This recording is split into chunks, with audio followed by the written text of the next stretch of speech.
네, 안녕하십니까. 예, 만나서 반갑습니다. 저 경북대학교의 이은경입니다. 여러분들하고 같이 이렇게 금요과학 터치 도입 강연을 하게 돼서 굉장히 반갑습니다. 저는 대구에서 이제 이 금요과학 터치 시작할 때부터 이제 도입 강연을 같이 하게 됐었는데요. 오늘 제가 이제 여러분들하고 같이 할 거는 여기 부제목에도 있습니다만 자연예술과학의 수학적 원형이라는 책이 있습니다. 이 책에 나오는 그 내용을 제가 이제 한 몇 년 동안 쭉 연작으로 하고 있는데요. 그런 오늘 그거에 관련된 그 중에서 헵타드, 매혹적인 처녀라고 부제가 붙은 7에 관한 얘기입니다. 자, 오늘 그러면 이제 그 도입 강연 시작하도록 하겠습니다. 오늘 제가 이제 여러분들한테 소개해드린 자연예술과학의 수학적 원형이라는 책은 마이클 슈나이더라는 사람이 쓴 책입니다. 이 책은 제가 몇 년 전에 이제 경북대학교에서 수리적 사고라는 과목을 할 때, 그때 이제 교재로 썼던 과목이에요. 교재로 썼던 건데, 그때 제가 이제 교재로 쓰면서 책을 보니까, 그냥 대학교 교재라기보다는, 교양으로서 이제 우리가 한번 보게 되면 굉장히 좋은 것 같아서 이제 연작하는 데 선택을 하게 됐습니다. 내용은 보면 어떤 거냐면, 순전히 이제 서양학적인 관점에서 보는 건데, 서양 사람들의 입장에서 봤을 때 1에서 10까지의 숫자에 연결된 자연하고, 그 다음에 예술, 그 다음에 과학적인 내용들에 관해서 쭉 연결을 해가지고 이제 내용을 엮어놨어요. 그래서 이제 1하고 연결된 거가 뭐냐면은 이제 모나드라고 되어 있는데, 전체로서의 하나라는 부제가 붙어 있습니다. 그 다음에 이제 디아드, 트리아드, 테트라드 이렇게 쭉 연결이 되는데요. 오늘은 그 중에서도 이제 7에 해당되는 헵타드, 매혹적인 처녀, 이 부분에 대해서 여러분들하고 같이 이제, 내용을 나누게 되겠습니다. 혹시 이제 인연이 닿아서 내년하고 그 다음 해도 계속 제가 도입 강연을 맡게 된다면, 그 다음 나오는, 그리고 이제 8, 9, 10에 연결되는 이런 내용들을 하나씩 여러분들하고 같이 하겠습니다. 사실 헵타드, 이 7에 가는 내용은 안에 여러분 혹시 나중에 기회가 되시면 한번 보시면 좋겠는데, 책은 이런 책입니다. 이런 책이거든요. 이 책에 내용이 엄청나게 많이 들어있어요.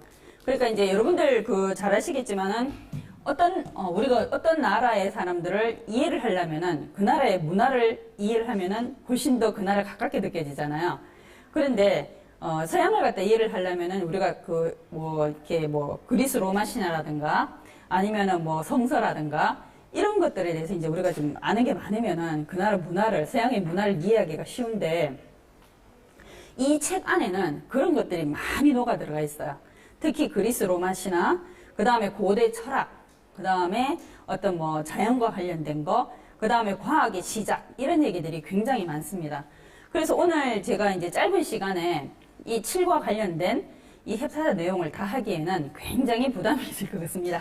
그래서 이 안에 내용 중에서 제가 마음에 들고, 그 다음 여러분들하고 같이 나눴으면 좋겠는 내용들, 그것들만 조금 뽑아서 이제 여러분들하고 같이 한번 시간 보내보겠습니다.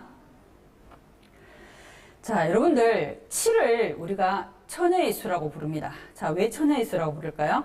우선은 여러분들, 7하고 제일 관련이 많은 그리스 로마 신화에 나오는 신들 중 하나가 누구냐 하면은 아테나입니다. 예. 오, 안 해요, 학생. 아테나입니다, 여러분. 그래서 아테나는 전쟁의 신이고, 그 다음에 용기와 지혜, 그 다음 이성에 관련된 그런 것들에 관련된 신이에요. 그 다음에 길쌈의 여신이기도 하고, 그 다음에 이제 처녀들을 보호하는 그런 여신이기도 합니다. 여러분 혹시 아테나의 아버지가 누군지 아십니까? 포세이돈? 포세이돈 아닌데. 포세이돈은 바다의 신이고, 하늘의 신. 제우스입니다. 그래서 아테나는 제우스의 딸인데, 다른 딸들하고 다르게 이 아테나는 태어날 때 엄마한테 태어나질 않아요. 혹시 아테나가 어떻게 태어난지 아십니까? 맞습니다. 제우스가 어느 날 너무너무 머리가 아파가지고, 나 머리가 너무 아파. 그래가지고 이제 다른 이제 부하한테 시켜가지고 머리를 좀 깨봐라. 머리가 너무 아프다. 그랬더니 머리가 갈라지면서 거기서 누가 나왔냐 하면은 아테나가 아기의 모습이 아니고 이제 전쟁의 신답게 창과 방패를 들고 이제 흉 하고 나왔습니다. 그래서 아테나는 모성이라든가 엄마하고 이런 거하고는 조금 거리가 멀어요. 자, 한번 봅시다. 그래서 나오는 게 뭐냐? 여러분들 7은 1과 10 사이의 수 중에서 있잖아요. 그죠? 어떤 수도 7을 나눌 수가 없어요. 1을 제외하고는. 그죠? 그래서 우리가 어떻게 생각하냐 하면은 약수가 없기 때문에 손상이 되지 않는다. 왜냐하면 7을 나눌 수가 없으니까. 그래서 이제 그리고 또 7 안에는 1에서 10 사이에는 7의 배수도 없어요. 그래서 이제 우리가 보통 이 7은 뭐냐면은 처녀수라고 얘기를 합니다. 그리고 방금 얘기했던 그 아테나도 그 숫자로 봤을 때 7하고 굉장히 연결을 많이 시켜서 우리가 아테나를 표현할 때는 뭘로 하느냐 하면은 칠각형 도형을 가지고 설명을 하게 됩니다. 그래서 이제 우리가 천의 수 7, 그 다음에 뒤에 나오겠지만은 아테나의 거미줄, 이것도 이제 칠각형에서 나오게 되거든요. 이제 그런 얘기를 한 번씩 해볼게요. 그 다음에 이 7은 연결의 수입니다. 어떻게 연결의 수냐면 여러분들 아시는지 모르겠지만 1에서 7까지를 곱을 했는 거하고 그 다음에 7에서 10까지의 곱을 하면 똑같은 숫자 5040이 나오게 돼요. 그래서 7은 1, 모나드 1000부터 그 다음에 7까지의 수와 그 다음에 또 7부터 그 다음에 데카드 10까지의 수, 그 두 수를 연결시키는 그런 수로 우리가 보통 생각을 합니다. 그런데 그렇게 생각을 하면은 또 7을 어떻게 생각할 수도 있느냐 하면 7은 단절의 역할도 합니다. 그래서 1에서 6까지의 곱, 그죠? 1에서 6까지의 곱은 다시 8에서 10까지의 곱과 같죠. 그래서 7은 처녀의 수이면서 단절을 나타내기도 하고 또 연결도 나타내는 그런 역할을 하는 수가 됩니다. 자, 그 다음에 또 7이 어떤 게 있나 한번 볼게요. 자, 그 다음에 여러분들 그 360도 있죠?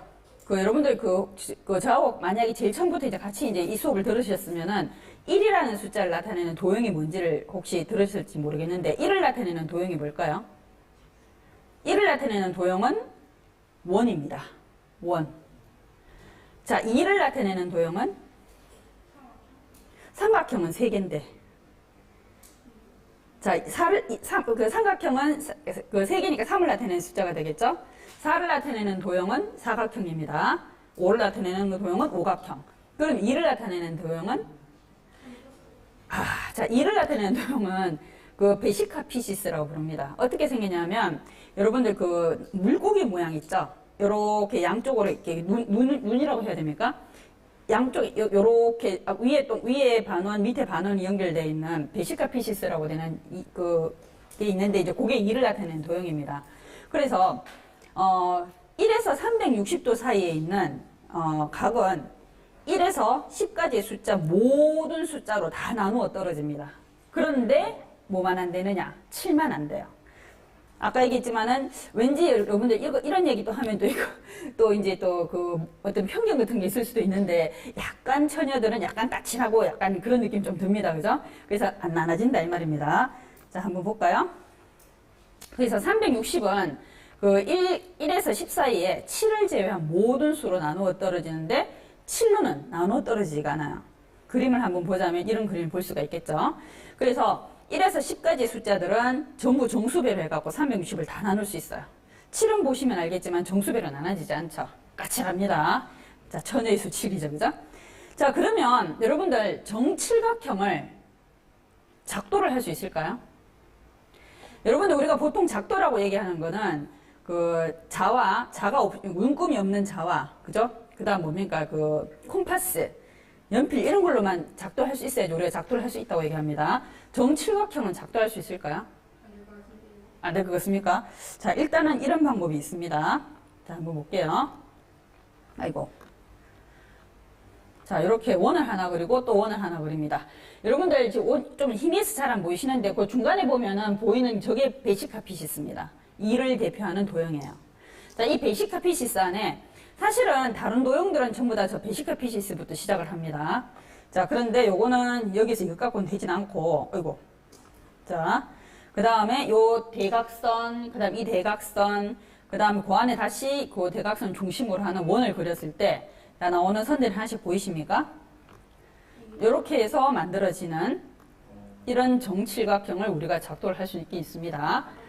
그죠? 어렵겠죠? 자, 그러면 옛날에 고대인들은, 여러분들 고대의 수학자들도 굉장히 작도에 관심이 많았잖아요. 그죠? 그럼 옛날 고대인들은 칠각형 어떻게 작도했을까요? 자, 한번 볼까요? 자, 13개의 매듭이 있는 끈으로 작도를 합니다. 매듭을 13개의 매듭, 자, 당연히 그 13개의 매듭 사이에는 길이가 같겠죠. 그래서 그런 매듭을 갖고 와서, 자, 이거. 자, 요런 식으로 매듭을 갖고 옵니다. 자, 요 매듭을 갖고 왔을 때, 저쪽 꼭대기 한번 보세요. 이쪽으로, 이쪽 양쪽에 지금 개수가 다르죠? 자, 개수가 다른 거 보이십니까? 자, 저거에서 저쪽에 내려오는 요겁니다. 요거, 연두색으로 표현된 거 있죠? 저게 뭐냐 하면은 정칠각형의 한 변이 되도록 해서 이렇게 칠각형을 만들어내요. 요렇게 해서 만들면은, 사실은 여러분들 조금 이제 그 시간이 있으면은 우리가 직접 이제 지금 여기서 매듭 한번 지어가지고 해보면은 재밌을 것 같은데, 여러분 혹시 이제 집에서 시간이 있으시면 한번 해보시기 바랍니다. 저렇게 매듭을, 13개 매듭을 지어갖고 보시다시피 각쪽에다가 못으로 고정을 시키고, 그죠? 못으로 고정시키고 나면은 제일 위에 있는 매듭하고 저 사이에 직선이 나오잖아, 그죠? 그 직선을 이렇게 꺼줘서 만들면은 저렇게 정칠각형이 나온답니다. 자, 물론 저거 계산해봐서 해야 되겠죠? 자, 또 다른 방법 있을까요? 있을 것 같습니까? 자, 이렇게 물어보는 걸로 봐서 있을 것 같죠? 있습니다. 자, 어떤 방법이냐면은 이쑤시개로 작도를 할 수 있어요. 물론 길이가 똑같은 이쑤시개가 돼야 되겠죠. 그래서 이쑤시개 그리려니까 그림이 잘 안 그려져서 제가 그냥 성냥개비처럼 그렸습니다. 어떻게 그리냐면, 자, 요런 삼각형인데 이 삼각형 어떻게 만들어낼까요? 자, 여기 보시면은, 자, 여기 봅니다. 여기 보면은 요렇게 성냥개비를 이렇게 연결해서 놔뒀다고 생각합니다. 물론 당연히 길이가 같은 성냥개비가 돼야 되겠죠. 자, 길이가 같은 성냥개비를 가지고, 이거 왜 이렇게 잘 안 될까요? 넘어가고 있는 건지 모르겠네요. 자, 이렇게 넘어가면 됩니다. 요렇게 해서 만들면은, 자, 한 변이 직선이 되도록 저 삼각형 크기를 조절을 해서 만들잖아요. 그죠? 그러면 저거 하나하나를 연결해서 뭘 하느냐 하면은, 이런 식으로 이제 그 칠각형을 만들어낼 수 있어요. 저 안에 칠각형이, 예? 칠각형 된 거 보입니까? 그래서 이제 저런 것들 가지고 이런 예술품도 만들어내기도 합니다. 자, 그 다음에 나오는 얘기는 이제, 요 내용까지 여러분들 조금 지겹죠? 자, 이제는 여러분들 요 칠과 관계된 것 중에서 제가 좋아하는 파트가 이제 조금씩 나오기 시작합니다. 어떤 게 나오느냐 하면 첫 번째는 이런 겁니다. 자, 여러분들 혹시 이 그림 혹시 아십니까? 여러분들 혹시 그리스 로마 신화 읽으셨으면은 아르케라는 거, 아르케 알아요? 뭡니까? 그 배를 잘 자는 여자인데 네. 아테네랑 대결하자 해서 오, 맞아요. 져가지고 네. 그래서 아테네가 식물에 질 뿌리니까 거기로 보내버렸어요. 맞습니다. 자, 여러분들 아르케에 대한 어떤 그 신화는 굉장히 많은데, 아테네가 사실은 처녀들을 보호하고 길쌈의 여신이라고 그랬잖아요. 그래서 이제 방금 그 학생이 얘기해준 그런 어떤 아테네하고 이제 아르케하고의 관계된 신화를 현대적으로 많이 해석을 하는데, 이런 얘기가 있습니다. 그러니까 이제 그 아르케라는 굉장히 솜씨가 좋은 이제 직물 장인이 있었죠. 그죠? 그래서, 워낙 유명하니까 사람들이, 아르케는 여신보다 아테네보다 훨씬 잘해. 막 이렇게 막 사람들이 자꾸 부추기게 돼요. 근데 이제 그 현대적인 어떤 그 해석에는 아르케 본인은 그렇게 생각하지 않는데 주변 사람들이 그렇게 자꾸 이제 밀어붙였다고 얘기를 합니다. 어쨌든 그래서 그 직물 짜기 4개를 했는데 여러분들 4개 결과가 누가 이겼을까요? 아테나가 이겼을까요? 아르케가 이겼을까요? 아테나가 졌다고 얘기합니다. 그래서 인간하고 그 신의 어떤 대결에서 거의 유일하게 인간이 이긴 대결 중에 하나가 이제 이 직물짜기 대결이었다고 얘기를 합니다. 이건 여러 가지 설이 있으니까 뭐라고 말을 할 수는 없지만, 그래서 이제 어떤 설에서는 아테나가 너무 화가 나서 아르케를 거미로 만들어버렸다고 얘기를 하는데, 사실은 아테나는 이렇게 직물을 잘 짜는 아르케가 괜찮았던 거예요. 근데 아르케가 너무 막 그거에 대해서 막 부담감을 가지고 이제 나중에 자살을 해버리게 되거든요. 그러니까, 아테나가 생각하기에는 얘를 너무, 이렇게 그냥 죽는 거 너무 아깝다. 그래서 아테네가 이제 이 아르케를 갖다가 거미로 만들어가지고 이제 계속 영생할 수 있도록 그렇게 했다는 얘기가 있는데요. 자, 그러면 갑자기 왜 거미줄 얘기가 나왔느냐? 자, 여기를 한번 잠깐 볼게요. 맞습니다. 자, 여러분들 여기서 보시면은 칠각형이 있죠? 이 칠각형에 각 꼭지점들을 연결했는 게 뭐냐면은 그 다음 나오는 칠각형 별이 나오게 됩니다.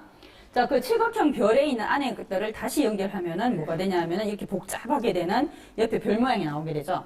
여러분들, 그 별은 여러분들 여러 가지 별이 있는데 오각형 별도 있고 육각형 별도 있고 지금 오늘과 같은 칠각형 별도 있습니다. 자, 혹시 오각형, 육각형 별이 어떤 의미를 가지는지 혹시 아십니까? 오각형별. 자, 얘기 한번 해줄까요? 여러분들, 오각형 별은 안에 보면은 여러분들 그 황금비라고 아세요?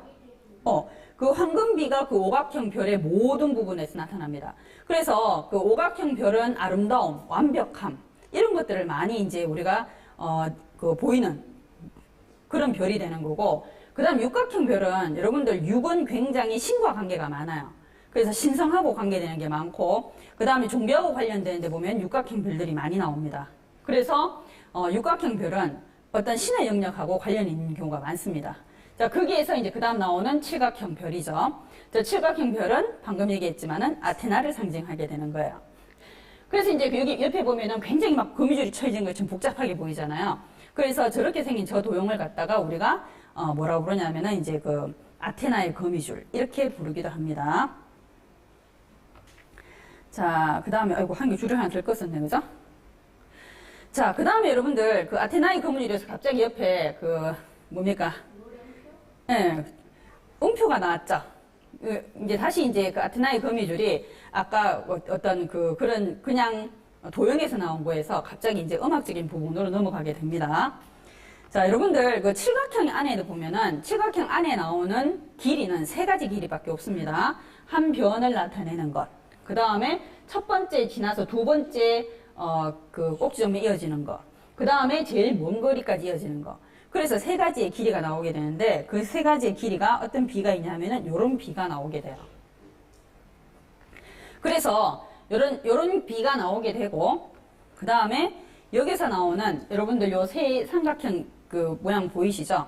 저 길이, 이 길이, 요 길이, 그 다음 이 길이. 이 길이에서 나오는 어떤 여러분들 그거 아십니까? 소리는 일종의 파동이잖아, 그죠?